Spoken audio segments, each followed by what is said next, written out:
Après la Désirade et Marie-Galante, Christophe Colomb, lors de son deuxième voyage, aperçut le 4 novembre 1493 un petit archipel au sud-ouest de la Guadeloupe qui reçut le nom de Los Santos en l'honneur de la fête de la Toussaint.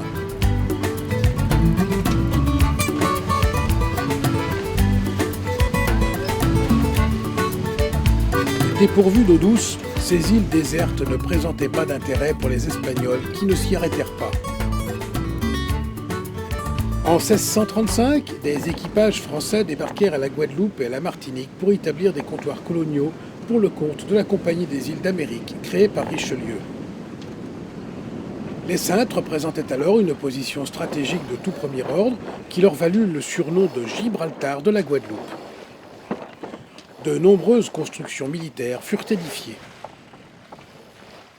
À environ 16 000 de Pointe-à-Pitre, les Saintes sont composées de 9 îles principales.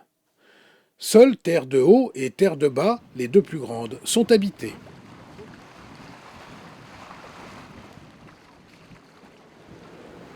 Considérées comme la perle des Antilles françaises, les Saintes sont décrites par tous les guides touristiques comme un lieu magique ou un archipel de rêve. Les accès aux différents mouillages sont simples, cependant il faut être vigilant sur la route suivie pour s'y rendre. En venant du nord-est, de la direction de Pointe-à-Pitre, la passe la plus directe est celle de la Baleine. Cette passe bénéficie également pour la nuit du secteur d'approche du phare de Bourg de Terre de Haut.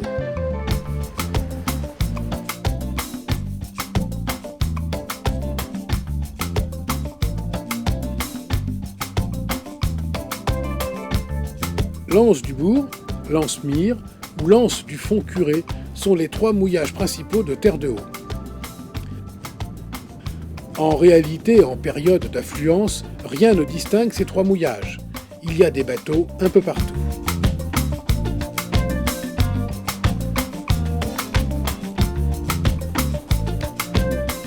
De ces trois mouillages, il est facile de rejoindre sans difficulté le bourg avec une annexe.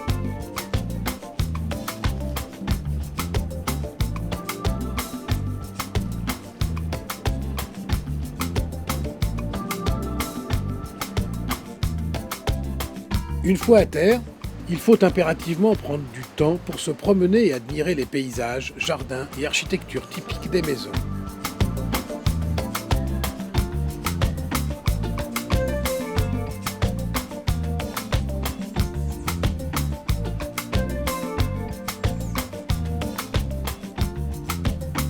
La maison la plus connue de la région est sa maison Étrave, qui pointe vers la baie comme un paquebot échoué. Il est impossible de ne pas se laisser emporter par le charme du site, entre décors de cinéma et maisons de poupées, même si, concession au temps moderne, il y a beaucoup de bruit généré par une multitude de scooters, moyens mécaniques de transport officiels de l'île, les voitures étant interdites.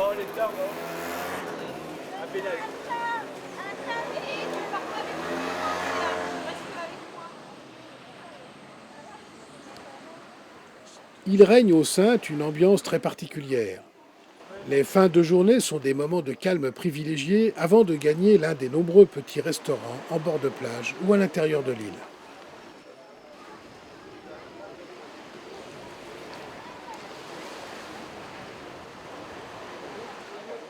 À Terre de Bas, une colonie s'installe dès 1680 et se consacre à l'agriculture et aux plantations de coton, d'indigo et de café. Les Anglais s'emparent plusieurs fois des Saintes avant qu'elles deviennent définitivement françaises en 1815. En 1782, une bataille qui fut appelée la bataille des Saintes fit plus de 6000 morts.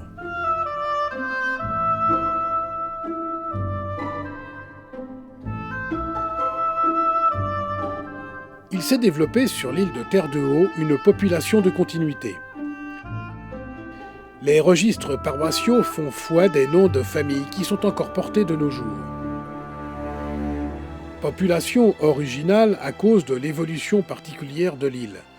En effet, la terre était ici trop sèche et trop petite pour que les plantations de canne à sucre puissent s'y établir. Aussi, Terre de Haut ne compta que peu d'esclaves noirs et la population se maintint telle qu'elle était à l'époque des colons.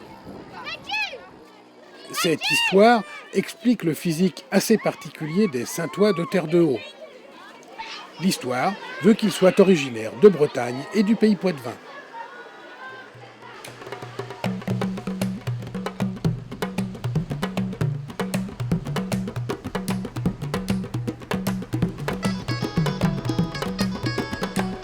La saintoise aurait été importée dans l'archipel guadeloupéen par les marins bretons émigrés aux Saintes qui ont reproduit le modèle des canots utilisés outre-Atlantique.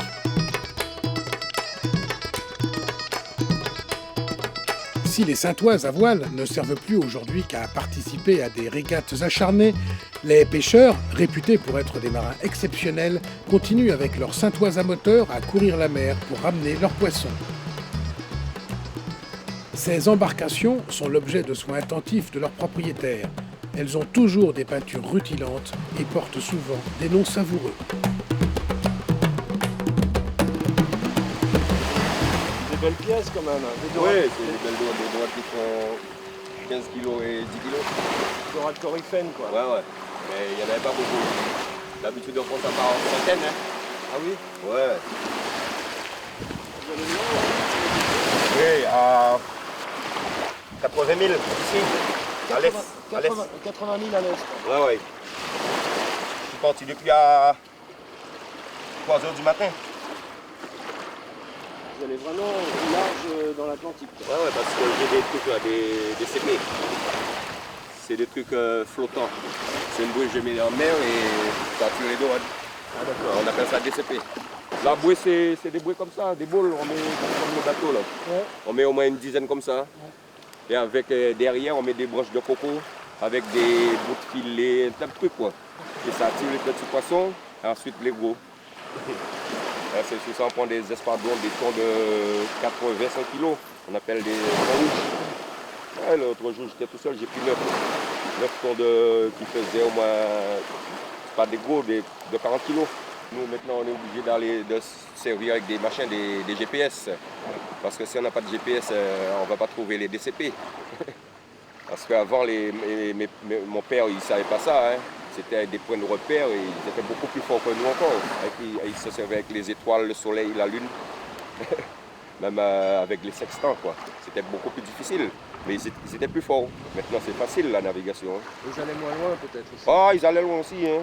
Même parfois, il y avait un temps brumeux. Bon, on voyait ici en Guadeloupe, on ne voyait pas la Guadeloupe. Hein. Alors il fallait naviguer quand même. Et ils savaient quelle route, ils n'avaient même pas encore pas rien du tout dans le bateau. Parce que moi, j'ai 45 ans, depuis à l'âge de 15 ans, je faisais la pêche avec mon père. Quand j'avais 15 ans, il n'y avait pas tout ça. Hein. Même c'était la rame et voile. Il n'y avait pas de moteur. Vous mettez combien de temps pour arriver au lieu de pêche à 80 000 au large? Là, disons, il faut 4 heures. 4 heures. Vous faites 20 nœuds? Ouais. D'habitude, on le fait aussi peut-être en 5 heures, ça dépend du temps. Ça dépend du courant avec le vent. La mer, quand il y a des vagues de 3 mètres, 4 mètres 50, là, Ça peut pas aller aussi vite. ah ouais, ça pousse le canot. Quand on descend, là, ça va vite. On peut le faire en 3 heures. Et vous êtes obligé d'aller aussi loin? Bien sûr, parce que tout près, il n'y en a pas. Il n'y a pas beaucoup de poissons.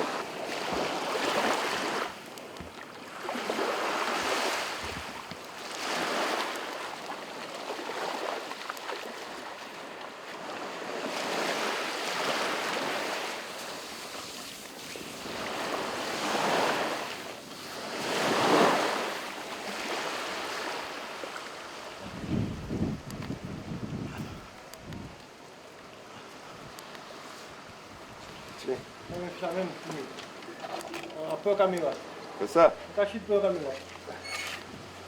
Ouais, bien, pousse. On la mobilette là. Hein? 24 kilos.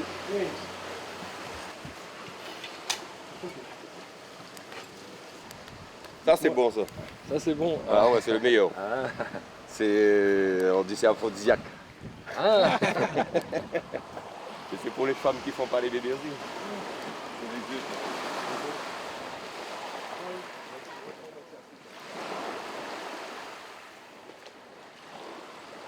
Il y a 2 sommets sur Terre-de-Haut. L'un, le Chameau, colline surplombant l'archipel entier, est le point culminant de l'île, à 309 mètres. Un chemin permet d'atteindre facilement le sommet et l'ancienne tour de vigie qui s'y trouve.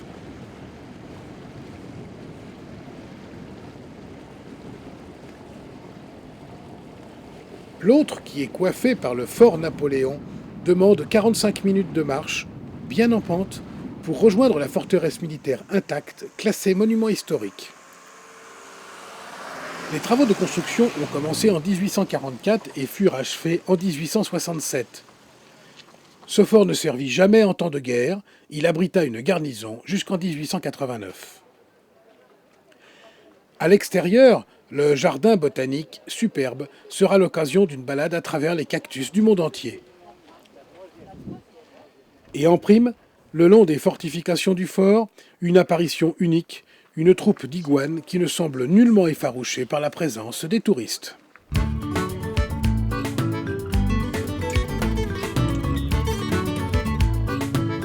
La vue sur les Saintes depuis le fort Napoléon est unique. Elle permet de bien comprendre la disposition des îles.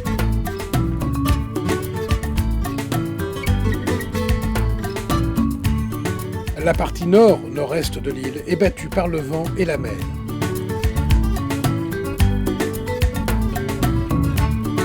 En dehors de la baie du Marigot, dont l'accès peut être agité et où se trouve un petit abri le long d'un chantier, il n'y a pas de mouillage possible sur cette côte. En revanche, les plages sont magnifiques. Attention, car lorsque la mer est agitée, les rouleaux peuvent être des pièges dangereux pour les baigneurs. Ainsi, la plage de Grand'Anse, au sable blond, est absolument splendide. Cependant, les vagues peuvent être fortes et dangereuses. La baignade y est d'ailleurs interdite.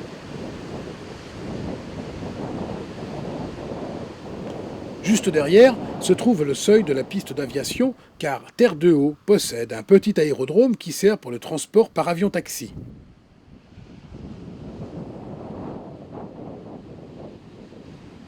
L'atterrissage, comme le décollage au-dessus des vagues, est très spectaculaire.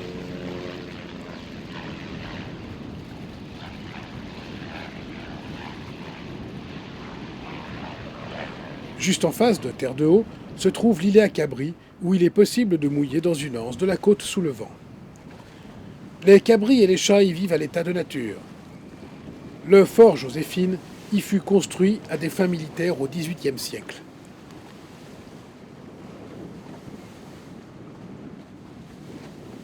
La passe sud-ouest entre Terre-de-Haut et Grand-Îlet fait passer à proximité du mouillage de l'anse Fiddling sur Terre-de-Bas, qui reste le seul pour cette île, beaucoup moins touristique que sa voisine et qui est fort encombrée par des petits bateaux de pêche ou par des vedettes navettes.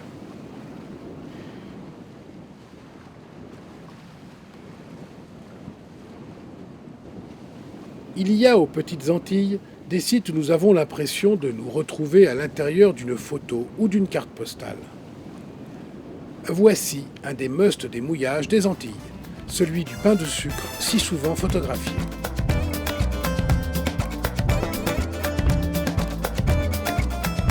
Cette petite baie abritée est idéale pour les bateaux de plaisance.